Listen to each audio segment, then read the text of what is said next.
გამარჯობა, ეთერშია ქრონიკა 17-ზე გამოშვებაში ნახავთ. პარლამენტის თავმჯდომარე გერმანიის ელჩის განცხადებას ეხმიანება შალვა პაპუაშვილის პოსტი სოციალურ ქსელში. არჩევნების ტელეფონით ჩატარება პაატა ბურჯულაძის იდეას ოპოზიციის ნაწილი სერიოზულად განიხილავს.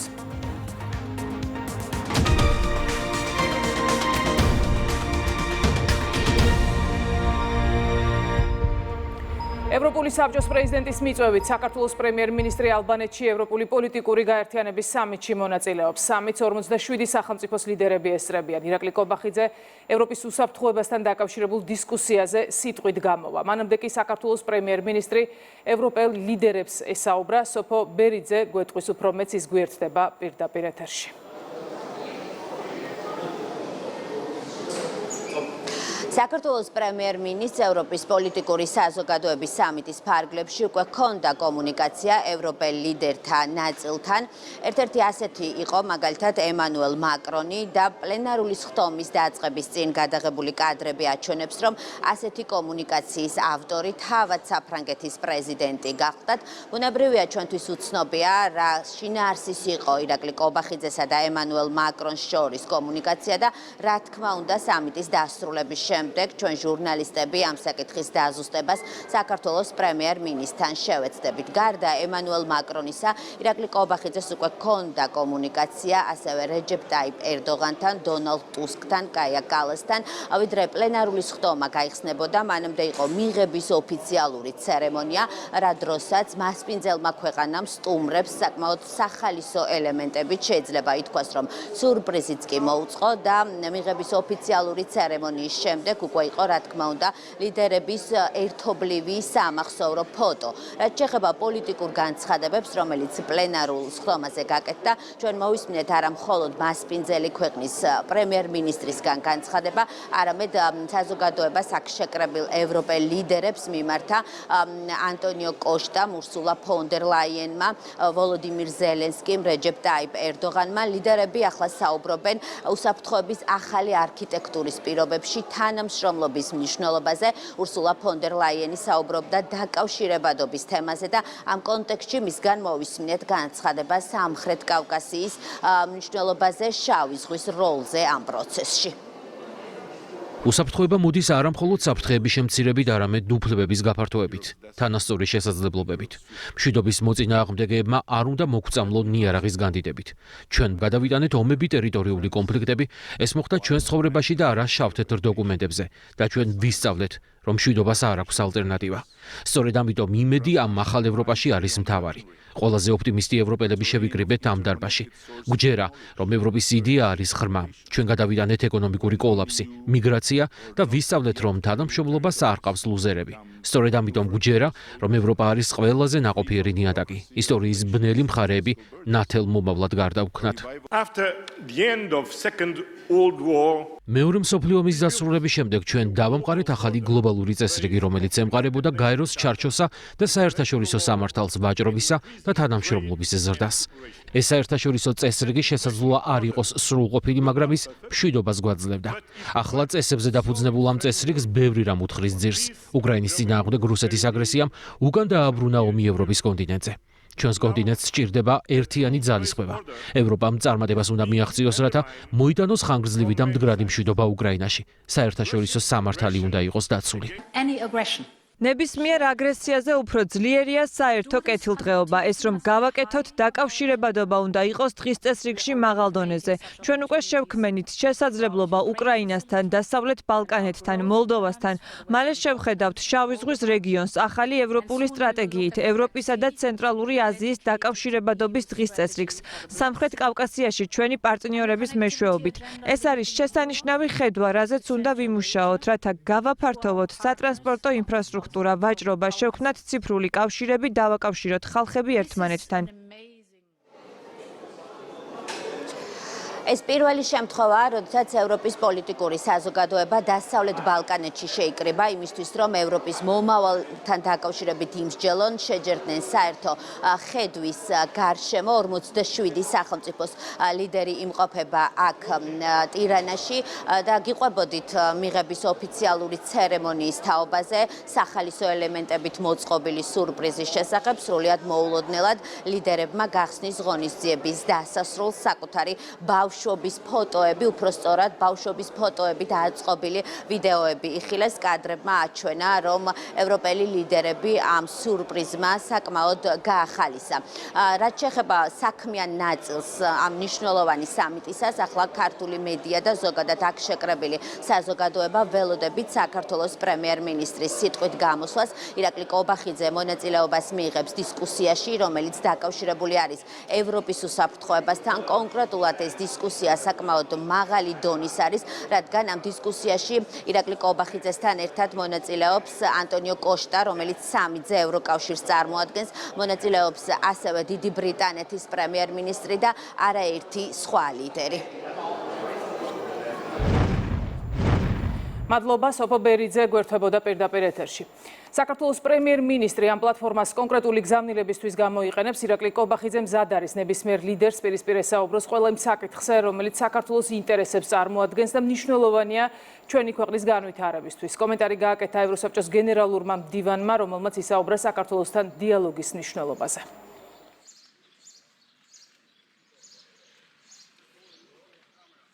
მნიშვნელოვანი სამიტია, ევროპიდან ყველა ქვეყნის ლიდერი იქნება წარმოდგენილი.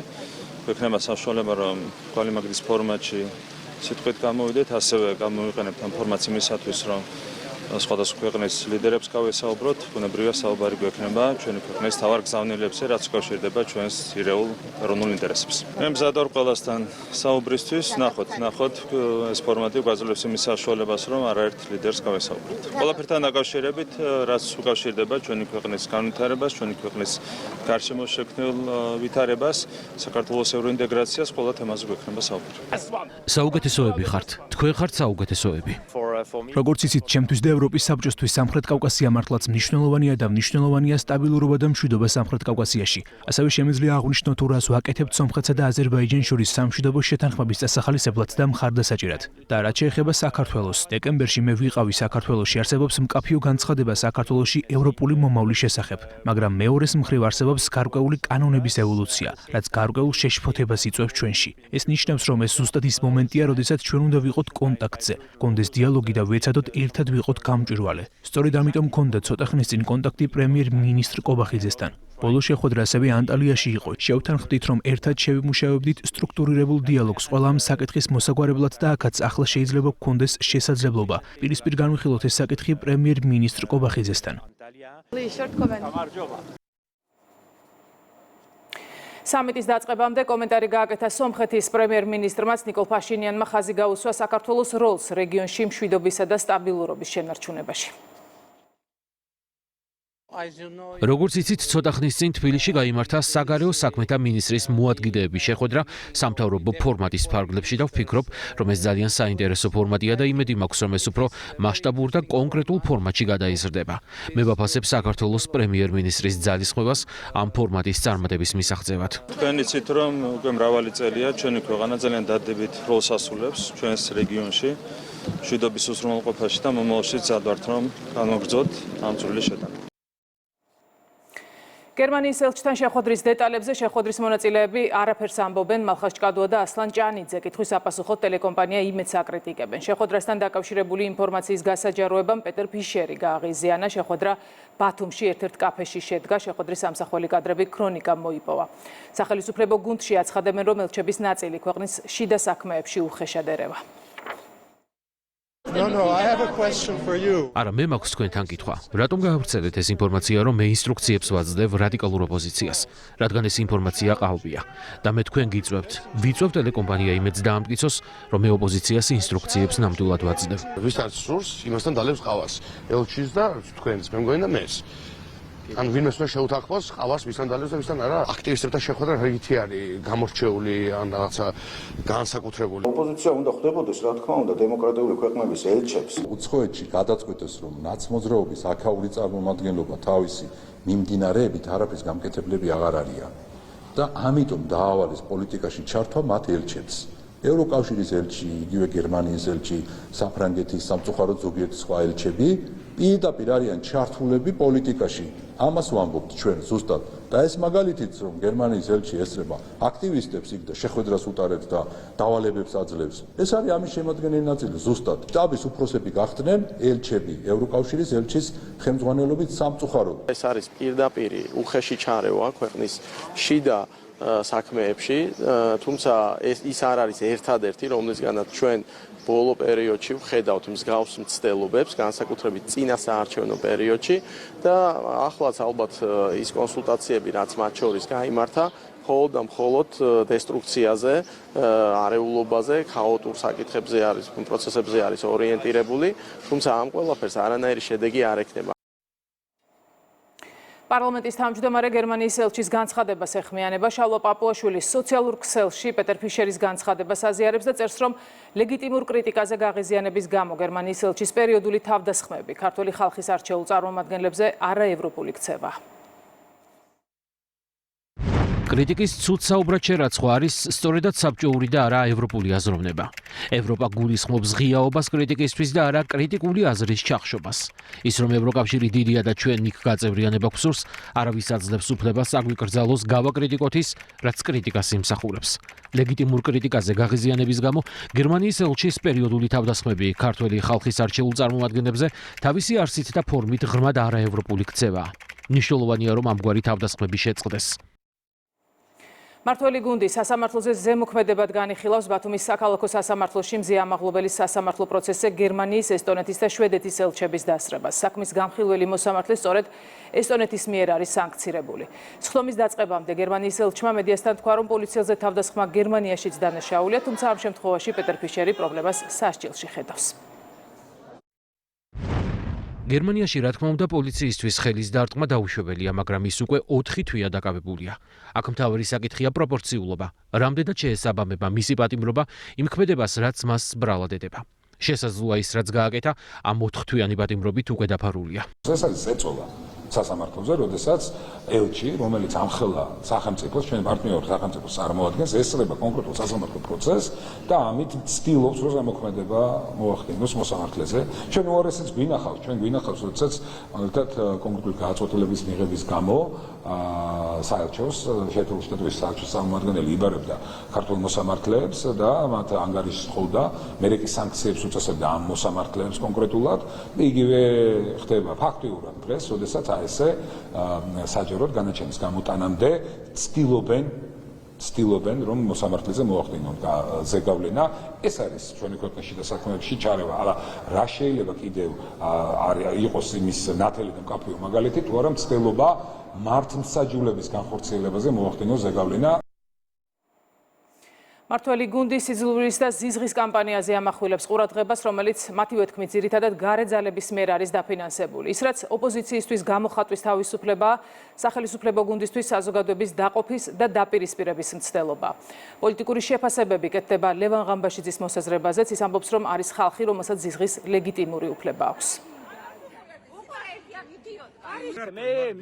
როდესაც ადამიანთა მცირე ჯგუფი მიიტაცებს ძალაუფლებას, რომელიც არ ეკუთვნის მას. რა თქმა უნდა ელოდნენ ისინი საზოგადოების ძალიან მკაფიო რისხვას. თქვენ გიკვირთ თუ ადამიანების ზიზღის განსაუჩრებად ასეთი რეჟიმის მიმართ? ოპოზიციური პარტიების მხრიდან ჩვენ ვისმენთ პროცესის შესაბამისად კრიტიკას. ეს ზიზღის გენერატორი ადამიანი წამლავს ბავშვებს სკოლასა თუ უმაღლეს სასწავლებლებში. მისი მორალით ზიზღს გამართლება შეიძლება ჰქონდეს და ალბათ მისივე მორალით ბოროტებაც მოსულა. კარგად დაფინანსებული პროპაგანდით აგიტირებს, რომ ზიზღი სწორია და უფრო მეტიც, ამ ზიზღის საპასუხო აგრესიაც კარგი ყოფილა. ეს ადამიანი რომ საერთოდ აცდენილია ქრისტიანულ კონცეფციას, მაგრამ უბრალოდ წარმოიდგინეთ, რა ჯოჯოხეთი ხდება მის შიგნით. უცხოეთიდან დაფინანსებული ძალები მაქსიმალურად ცდილობენ ჩვენ საზოგადოებაში ზიზღის კამპანიის გაჩენას, ზიზღის გაღრმავებას, დათესვას და ამ ყველაფერს ცდილობენ რაღაცა დემოკრატიის დაცვის მანტიით ამ ყველაფერს გამართლებას. ცნობილი ფრაზაა გათიშე და იბატონე, რომელიც ძველი ისტორიული რომიდან მომდინარეობს, დღესაც არის აქტუალური იმისთვის, რომ ქვეყანაზე ერზე შეძლო კარგად მოახდინო საკუთარი გავლენის გავრცელება, უნდა ის გათიშო, უნდა შეაზრისო ადამიანები ერთმანეთს და მე კარგად შეძლებ დამორჩილებას ეს თავსმოხვეული ყოველად უცხო ქართული რეალობისთვის და ქართული ზნეობისთვის ზიზღი ამოიძებება. ეს ერთი პიროვნების საჯარო აღიარება, რომ დიახ ზიზღი მათ მიაჩნიათ ლეგიტიმურად, არ არის მხოლოდ ერთი პიროვნების სურვილი. უბრალოდ ამ პიროვნებამ აღიარა ეს ყველაფერი სხვების სახელით, რომ მათი პოლიტიკა არის ზიზღზე, სიძულვილზე, ბოღმაზე დამყარებული. ეს საზოგადოებისთვის სამწუხაროდ ცნობილია, ისინი ამას ყოველდღე აკეთებენ ქვეყნის მიმართ, ტრადიციების მიმართ, დეპუტატების მიმართ, ჟურნალისტების მიმართ, მათი ოჯახის წევრების მიმართ, ზოგადად საქართველოს მიმართ. საქართველო თუ არ გეზიზღება, როგორ შეიძლება მის წინააღმდეგ სანქციებზე იზრუნო ბრიუსელი იქნება თუ ვაშინგტონი იქნება. არჩევნების ტელეფონით ჩატარება პაატა ბურჭულაძის იდეა, რომელსაც ოპოზიციის ნაწილი სერიოზულად განიხილავს. იდეა მოსწონს ნაციონალურ მოძრაობას. მმართველი გუნდი კი ამბობს, რომ ინიციატივა იმდენად აბსურდული და უტოპიურია, რომ საკითხზე სერიოზული კომენტარის გაკეთება რთულია. არჩევნები რაც მეტად ტექნოლოგიურად იქნება დახვეწილი, რაც მეტად სამართლიანად იქნება დახვეწილი, უფრო მეტად სანდო იქნება და უფრო მეტად შეძლებს ამომრჩეველი გამოხატოს საკუთარი ნება. ნებისმიერ ინიციატივას მოვისმენთ. ჩვენ ვიბრძვით ჩვეულებრივი კონვენციური არჩევნებისთვის, რომელიც ჩატარდება ახალი ცესკოს მიერ თავისუფალ პირობებში. რა თქმა უნდა, რომ არაფერი არ აქვს, გადავიდნენ უტოპიაში.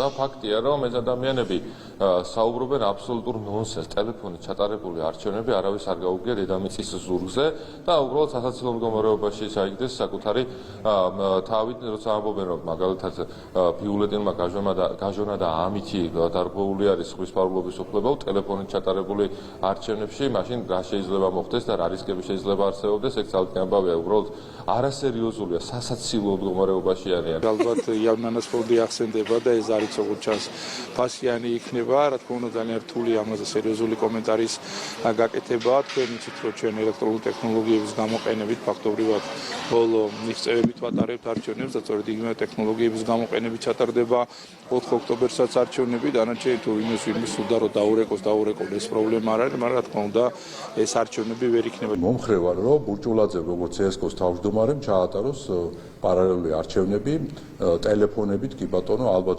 ტელეფონების განყოფილების უფრო ცალკე დანიშნავს, რომ გადაამოწმონ მე ტელეფონებში ვინ კითხვა, ვის დაუჭირა მხარი. საინტერესო იქნება სხვათა შორის როგორ ჩაატარებს ბურჭულაძე ტელეფონებით ამ არჩევნებს და ამავდროულად მათ შორის ეგრეთ წოდებული ეს ნაცმოძრაობა და მისი მიმდინარე პარტიები როგორ მიიღებენ მონაწილეობას. მე ალბათ შედეგებზე ექნებათ პრობლემა ამ ტელეფონებში, ხა ვინ რომელი ტელეფონით დარეკა, ალბათ ამასაც მნიშვნელობა ექნება. საქართველოს დელეგაცია ეკონომიკისა და მდგრადი განვითარების მინისტრის ხელმძღვანელობით საინვესტიციო ფორუმში მიიღებს მონაწილეობას. ღონისძიება ლონდონის საფონდო ბირჟისა და საქართველოს საელჩოს ინიციატივით გაიმართება. განიხილება ჩვენი ქვეყნის საინვესტიციო მიმზიდველობის საკითხები, შესაძლებლობები და პოტენციალი სხვადასხვა ბიზნეს სექტორში. რიგით მესამე ფორუმს 180-ზე მეტი ბიზნესმენი დაესწრება. წარმოდგენილი არის ბიზნეს სექტორი, წამყვანი კომპანიები საქართველოსდან, რომლებიც ინვესტორებს ესაუბრებიან იმ კონკრეტულ შესაძლებლობებზე, იმ კონკრეტულ პროექტებზე, რომლებიც ფიქრობთ, რომ საინტერესო იქნება შეკრებილი საზოგადოებისთვის. ძალიან მაღალი ინტერესი არის წელსაც საქართველოს საინვესტიციო ფორუმის მიმართ 180-ზე მეტი წარმომადგენელი არის დარეგისტრირებული სხვადასხვა საინვესტიციო კომპანიებიდან და ჯგუფებიდან და მოლოდინი გვაქვს, რომ ძალიან საინტერესო და პროდუქტიული იქნება წელსაც აღნიშნული ფორუმი. როგორც იცით, საქართველოს შეთავაზება, საინვესტიციო შეთავაზება, ეს არის ბიზნესის კეთების სიმარტივე, ეს არის საგადასახადო გარემო, ეს არის ის მაკროეკონომიკური სტაბილურობა, რომელსაც ქვეყანამ მიაღწია ბოლო წლების განმავლობაში, განსაკუთრებით იმ გამოწვევების ფონზე, გლობალური გამოწვევების ფონზე, რომელიც ჩვენ რეგიონში დღესაც მიმდინარეობს. ხვალ ოჯახის სიწმინდისა და მშობლების პატივისცემის დღესთან დაკავშირებით თბილისსა და რეგიონებში ღონისძიებებია დაგეგმილი პატრიარქის ლოცვა კურთხევით. ეს დღე 2014 წლიდან აღინიშნება. სამღვდელოება და მრევლი ხვალ 13 საათზე ქაშვეთის ტაძართან შეიკრიბება, გადაიხდიან პარაკლისს. 14 საათზე კი დაიწყება მსვლელობა სამების ტაძრისკენ. საყოველთაო შეკრება იგეგმება თელავში, რუსთავში, მცხეთაში, გორში, ახალციხეში, ქუთაისში, ოზურგეთში, ბათუმსა და ზუგდიდში. ოჯახის ღირებულებაა, რომელსაც შეუძლია ყველას გაერთიანება. ჩვენთვის ყველაზე დიდი სიწმინდე მართლაც ოჯახი არის. ჩვენი ერი ერთიანდება, საერთო დღესასწაული ხდება ეს ყველას გამაერთიანებელი და ეწყობა მსვლელობა ლოცვითი ქაშვეთის ტაძრიდან სამების ტაძრამდე და ხდება ამავდროულად სამადლობელი პარაკლისების აღვლენა ჩვენი ქვეყნის სიმტკიცისათვის, სიმშვიდისა და ძლიერებისათვის. და ამ ზეიმში ყველა იღებს მონაწილეობას შეძლების დაგვარად. ეს არა მხოლოდ თბილისში ეწყობა, რა თქმა უნდა, ეს ასევე დიდ რეგიონებშიც ტარდება ფეხით მსვლელობები, რომელიც ლოცვით გვირგვინდება. შუქრუთისა და კოროხნალის მაღაროებმა საქმიანობა განაახლეს. ჭიათურა მენეჯმენტ კომპანიაში აცხადებენ, რომ შუქრუთის მაღაროში ინფრასტრუქტურული მდგომარეობა რთულია, რის გამოც აღდგენითი სამუშაოები რამდენიმე თვის განმავლობაში გაგრძელდება. რაც შეეხება კოროხნალის მაღაროს, იქ პროცესი შედარებით მოკლე ვადებში დასრულდება. დღეს შევედით შუქრუთისა და კოროხნალის მაღაროებში და დავიწყეთ მუშაობა. მადლობა მაღაროელებს. საჭირო სპეციალობის თანამშრომლები სრულად გამოცხადდნენ და შეუდგნენ საქმიანობას. ყველაფერი ნორმალურადაა. ვიმედოვნებთ, რომ მაქსიმალურად მოკლე დროში შევძლებთ აღდგენითი სამუშაოების დასრულებას და მაღაროები გადავლენ მადნის მოპოვების პროცესზე. მაღაროში არის ელექტრომეურნეობა დაზიანებული, მაღალი ძაბვის კაბელები გამოსატანია გარეთ, ტრანსფორმატორები დაზიანებულია, შიგნით ვენტილატორები დაზიანებულია, გამშვებები, დატბორილია მაღაროში უბნები, დატბორილია ნასოსები. მაღარო გაჩერებულია 14 თვე, რის შედეგადაც დაზიანდა ელმეურნეობა და ჩამოინგრა გვირაბები. ელექტროენერგია რომ აღდგება, შემდეგ დავიწყებთ გადამაგრებით სამუშაოებს და ვენტილაციის მოწესრიგებას. ქობულეთის საკრებულოს ფრაქცია ქართული ოცნების თავმჯდომარემ თანამდებობა დატოვა. ამ გადაწყვეტილების შესახებ გიორგი გოგიტიძემ სოციალურ ქსელში დაწერა. გოგიტიძემ მადლობას უხდის ქობულეთის მოსახლეობას და წერს, რომ რჩება ქართული ოცნების გუნდის წევრად. აჭარის მთავრობის თავმჯდომარე ჩინეთის მეგობრობის სახალხო ასოციაციის პრეზიდენტ შეხვდა. იმსჯელეს საქართველოსა და ჩინეთს შორის ურთიერთობების გაღრმავების პერსპექტივებზე. სულხან თამაზაშვილმა აღნიშნა, რომ აჭარა წარმოადგენს მზარდ რეგიონს ინვესტიციებისა და ტურიზმის განვითარების კუთხით. მან მზადყოფნა გამოთქვა მხარი დაუჭიროს იმ პროექტების განხორციელებას, რომლებიც ხელს შეუწყობს რეგიონის სოციალურ და ეკონომიკურ განვითარებას. შეხვედრას აჭარის კულტურის მინისტრი და მთავრობის აპარატის ხელმძღვანელიც ესწრებოდნენ.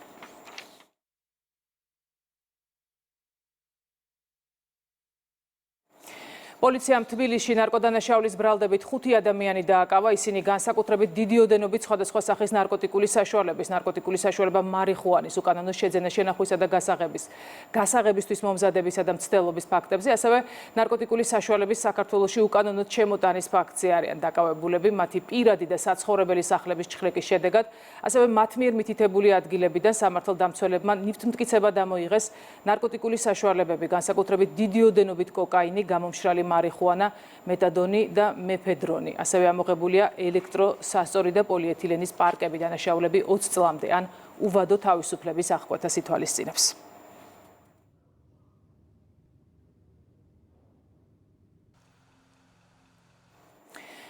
ქვეშეთი კობის მაგისტრალური გზისა და გვირაბების მშენებლობა ინფრასტრუქტურის მინისტრმა დაათვალიერა. შენდება 23 კილომეტრიანი ორზოლიანი მაგისტრალური გზა, რომელიც მოიცავს 5 გვირაბის მშენებლობას და 6 ხიდის მშენებლობა რეაბილიტაციას. გარდა ამისა, გაიჭრა ქვეშეთი კობის 9 კილომეტრიანი გვირაბი, რომელიც საქართველოში ყველაზე გრძელი გვირაბია. პროექტის საერთო ღირებულება მილიარდ ლარზე მეტია.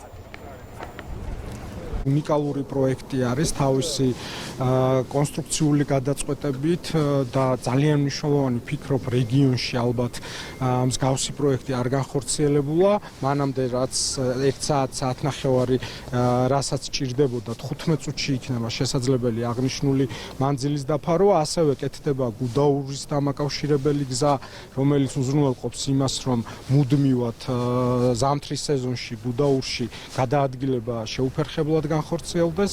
ვფიქრობ, რომ ეს ჩვენი ქვეყნისთვის მართლაც ისტორიული პროექტი არის. გამორჩეულია ეს პროექტი ზოგადად თავისი საინჟინრო თვალსაზრისითაც, მაგალითად ეს ხიდი ჩარჩოვონ კონსოლური ტიპის არის, რომელიც ერთ-ერთი ყველაზე მაღალი და ყველაზე გრძელი თაღია დღესდღეობით საქართველოში ბურჯების მხრიდან და ანუ ტექნოლოგიურადაც ყველაზე თანამედროვე პროექტია და თვითონ გარემოს კუთხითაც ეს ლანდშაფტური პროექტირება მოხდა და მინიმალურად ლანდშაფტზე შეხება და მაქსიმალურად მასთან ინტეგრაციით მოხდა პროექტის დამუშავება და ნახავთ რომ ეს ალბათ ყველაზე ლამაზი პროექტი იქნება ალბათ ჩვენ ქვეყანაში. საინჟინრო კუთხითაც და სტრატეგიული კუთხითაც ძალიან მნიშვნელოვანი პროექტია გაკეთებული და მოსახლეობა ამ ხრივ ძალიან იამაყებს და ძალიან მაყოფილი იქნება, როდესაც მორჩება და დასრულდება პროექტი.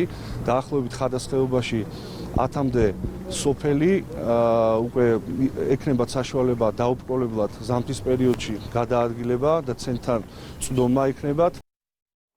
სპორტის სახელმწიფო უნივერსიტეტის რექტორმა შეხვედრა გამართა სპორტის მინისტრთან, სპორტულ ფედერაციებთან და ოლიმპიურ კომიტეტთან. შეხვედრის მიზანი პროფესიული თანამშრომლობის გაღრმავება და მიმდინარე გამოწვევებისა და განვითარების პერსპექტივების განხილვა. შეხვედრის დღის წესრიგში იყო ერთობლივი პროექტების განათლებისა და ტრენინგების განვითარების, ასევე პროფესიონალთა პრაქტიკული გამოცდილების გაზიარების საკითხები. პრემიერის მიერ ინიცირებულია მთელ საქართველოში ახალი სპორტული ობიექტების მშენებლობა. ჩვენ ახლო მომავალ 4 წლის განმავლობაში ვფიქრობ, რომ ყველა მუნიციპალიტეტში იქნება ახალი სპორტული ინფრასტრუქტურა და შესაბამისად სასპორტო განათლება და სპორტის უნივერსიტეტი და ახალი სპეციალისტები მნიშვნელოვანი იქნება იმისთვის, რომ ამ სპორტულ ობიექტებში დასაქმდნენ. ძალიან საინტერესო შეხვედრა შეგვიდა საქართველოს სპორტის უნივერსიტეტსა და სპორტის სამინისტროს შორის ფედერაციებთან და შესაბამის სამსახურებთან ერთად, რომლებიც ძალიან დიდი სერიოზული რეზონანსი გამოიწვია საზოგადოებაში. აღნიშნულიდან გამომდინარე, ჩვენ კიდევ უფრო ვაძლიერებთ ამ ერთმანეთთან ურთიერთობას, რამე თუ დღეს განათლება ერთ-ერთ უმნიშვნელოვან როლს წარმოადგენს. ახლა რეკლამის დროა, რეკლამის შემდეგ ეთერს ნათია სორდია განაგრძობს. სტუმრებთან ერთად მე გემშვიდობებით.